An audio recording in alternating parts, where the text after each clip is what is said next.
Surrounded by primary school students in the northwestern city of Urumqi, 91-year-old veteran Li Huixiu tried to take kids back in time to the 1930s, when China was fighting Japanese aggression.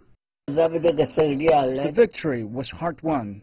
We would like them to remember the history and carry on the spirit of older generations. Li shared the story to mark the 90th anniversary of the establishment of the Chinese People's Liberation Army.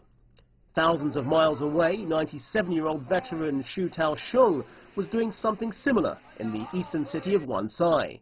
He joined the military in 1939 and fought during the War of Resistance against Japanese aggression, the Chinese Civil War and the Korean War.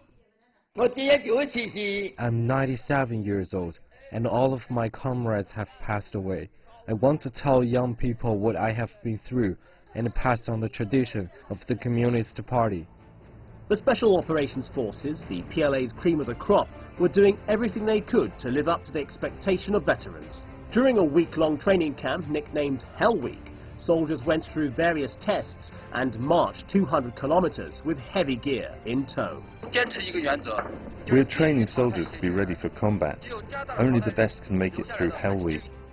The SOF was established to meet the changing demands of modern warfare. Lieutenant Jia Si Gar took part in the selection of the SOF 12 years ago.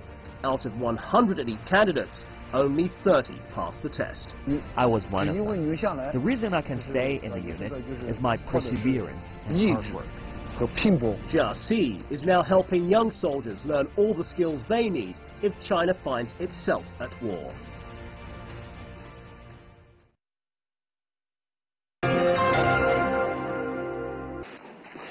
Many in Colombia have lived the better part of their lives under the shadow of a grueling civil war.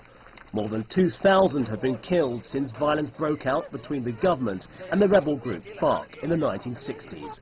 But with the United Nations shipping away the last container of FARC's weapons, President Juan Manuel Santos proudly announced that the half-century conflict was finally over.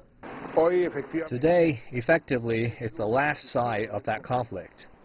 With these weapons leaving in the last container, the conflict really does end. Santos had every reason to be proud, since the peace process took more than 3 months of tough negotiations in Havana and months of campaigning to win the support of his people.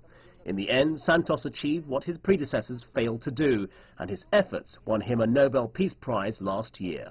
But he would have never won the award without the cooperation of his former rival, FARC's leader, Rodrigo Londoño. Laying down his arms, Londoño and his soldiers find themselves in a new field of battle: Parliament.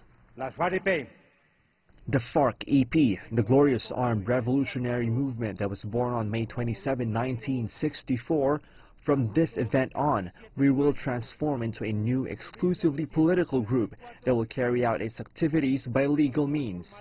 Londoño cautioned that embracing their new roles wouldn't be easy, but he's ready for the challenge. We have in front of us many challenges and many difficulties. Nothing is easy in politics, much less revolutionary activity.